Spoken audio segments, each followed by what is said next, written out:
maay Ousmane Keita bokk ci ñi yàlla wërsëgaloon rëcc ci bateau le Joola keroog bu muy suux le 26 septembre 2022 du moins, excusez-moi. Donc may tàmbali nuyu ñëpp ñu fi nekk di gërëm population Sénégal mi nga xamante ni keroog le 27 dañoo yeewoo gu brutal ndax keroog naxar gu métti moo daloon ci biir Sénégal di leen gërëm ndax taxawaay bi nga xam ne moom la ñu amoon jëmee ko ci ñi loru woon ci bateau bi ñi ci jotoon a rëcc ak seeni mbokk keroog jooju Sénégal yépp benn tànk lañ taxawee woon doon benn ngir métit bu métti bi nga xam ne mësul am fenn ci àdduna Sénégal gi la amee su ma ci jógee ma gërëm ñi nga xam ne ñoom la seeni waajur des ñu nekk ay doom di dund situation yu métti di leen gërëm ndax lii ñu boolee tey di ay kàddu yoo xam ne nit yëkkati na ko jëmale ko sunu kaw ñun rescapé dañu jàpp ni du ñoom ñun la ndax ñii yëguñu woon ci bateau bi waaye ñun ñoo fa yëgoon man mii di wax ak yéen mënoon naa fa des keroog kon lii bu amee ñun la El Hadj Diouf waxal sànq dafa am benn photo bu ma leen doon won bii bëgg naa ngeen won ko maître El Hadj Diouf ngeen laajal ma ko bii kan mooy responsable fii bi bateau bi jëlee militaire sunu militaire yi demoon Guinée Bissau di xeexi ba xam ndax sunu 26 septembre ba xam ndax bateau bi nii la yebee woon déedéet bu ne li ñu dal ñun ñoo ko teg sunu bopp damay jàpp ni keroog bi mbir mi amee ba maître Abdoulaye Wade taxaw ci kanamu àdduna bi yépp ne état du Sénégal moo waral lii xew kon maître El Hadj Diouf tey dafay wax ni Abdoulaye Wade dafa fenoon ngeen baal ma ci kàddu gi parce que ñun duñu ay saagakat yarewuñu noonu ndax dama jàpp ne ku dem bay saaga dafa fekk amatuloo argument ñuy dund lu nga xam ne lu métti ndax kii nee na ma waajuram la bàyyi moo desoon ci bato bi ba tey gisagu ko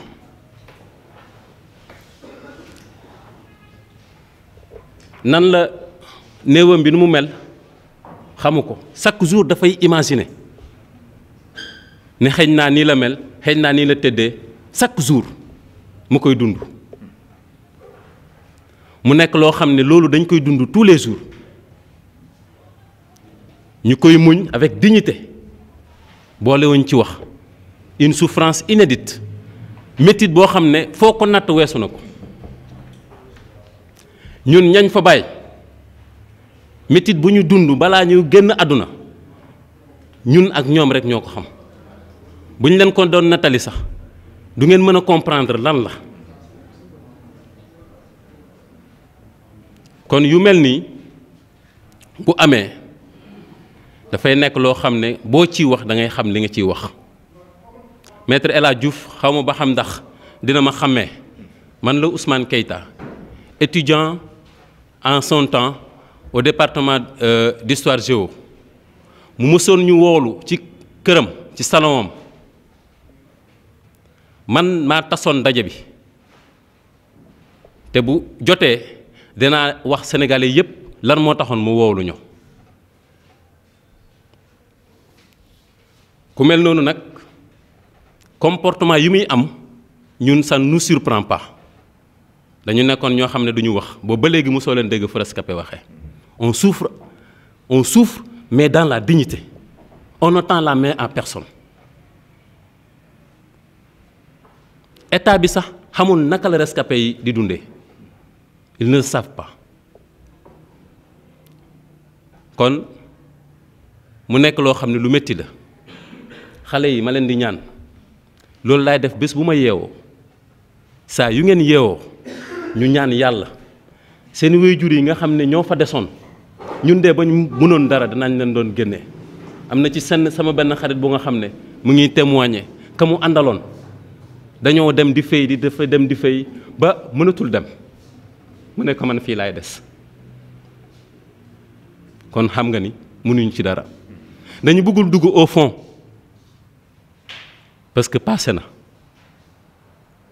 donc may ñaan bépp jullit bépp wéy gëm yàlla kenn ku ne ci sa religion saa yoo jullee ci sa religion ngeen ñaanal ñu ñi nga xam ne ñoom ñoo ca desoon ñi nga xam ne yàlla may na leen ñu dund ba tey famille de victimes yi orphelins yi yàlla may leen xoluk muñ may leen gudd fan ñu des fii ba ci kanam donc loolu laa amoon lu ma bëggoon a wax ngeen jéggal ma. Merci beaucoup. Je vais d'abord commencer mes propos en remerciant tout le peuple sénégalais qui, au 27 septembre 2002, avait été réveillé brutalement. Et ce peuple sénégalais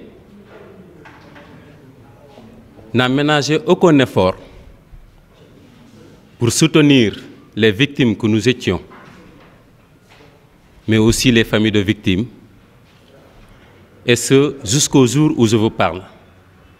Le peuple sénégalais continue de soutenir les victimes du Joola et les familles de victimes.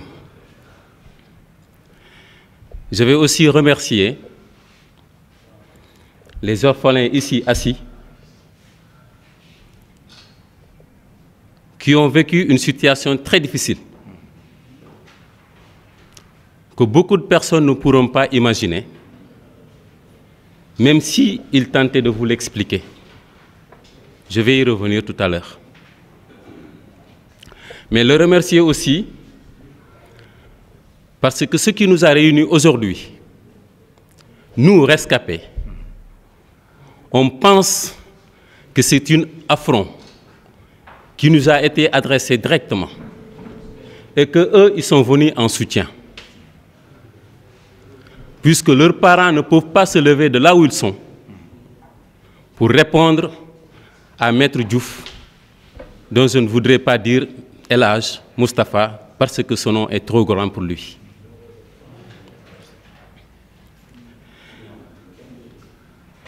Je voudrais également demander à ce monsieur de présenter des excuses publiques parce qu'il nous a insultés. Si j'avais des qualificatifs beaucoup plus grands que des insultes, je les utiliserai.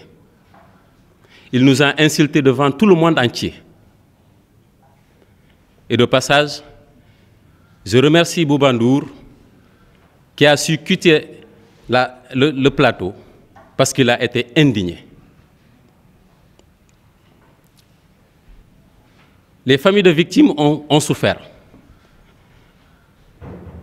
Maître El Hadj Diouf dit que nous sommes responsables de ce qui nous est arrivé. Je me demande bien, s'il avait un enfant dans ce bateau et qu'il ne revienne jamais, il n'aura pas ses propos à dire. Maître, je m'adresse à vous. Vous me reconnaîtrez peut-être. Il y a de cela à peu près 20 ans. J'étais étudiant à l'université Cheikh Anta Diop au département d'histoire géo. Vous nous aviez invités chez vous en tant que rescapés. Le moment venu, je dirai pourquoi est-ce que vous nous avez invités. Et c'est moi, regardez-moi bien, Keïta Ousmane. C'est moi qui avais boudé votre salle. Et j'ai entraîné tout le reste des rescapés avec moi. Je pense que vous n'avez pas oublié cette soirée-là. Donc pour dire que l'histoire de Joola est très douloureuse. Les gens ne font qu'imaginer ce que ceux qui y sont restés ont vécu. Même si je tentais de vous expliquer, vous ne pouvez pas comprendre.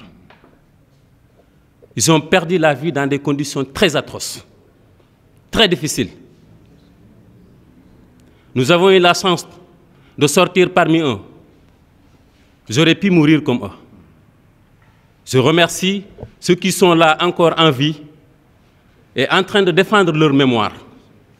Je suis fier parce que s'ils y étaient restés, j'aurais des gens qui défendront ma mémoire. Madame, vous êtes orphelin? Vous avez perdu quoi dans le bateau? Mon papa. Est-ce que vous l'avez revu? Vous avez vu son corps? Non. Vous imaginez ce que cette fille est en train de vivre?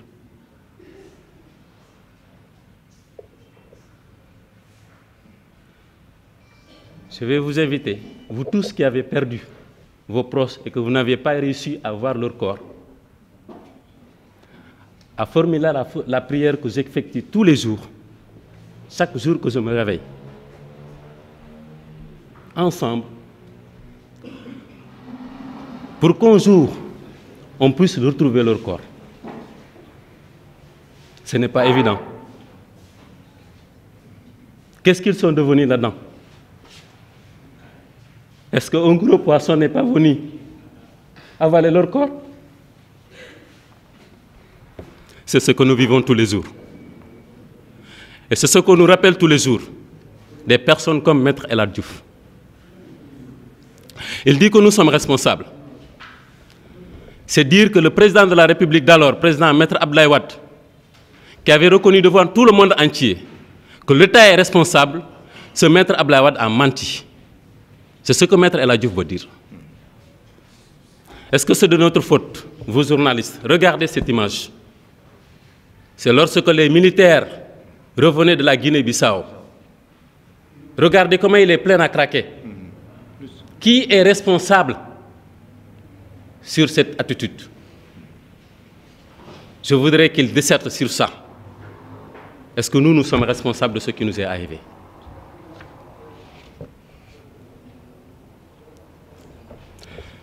Je ne pourrais pas être plus longtemps que ça. Je veux juste qu'ensemble, chacun dans sa religion, nous aide à prier pour nos illustres disparus. Je dirais, A'ouzou billahi minash shaitani rajim. Bismillahir rahmanir rahim. Kul hu Allahu ahad. Allahu samad. Lam yalid wa lam yulad. Wa lam yakun lahu kufuwan ahad. À la mémoire de nos disparus. Je vous remercie.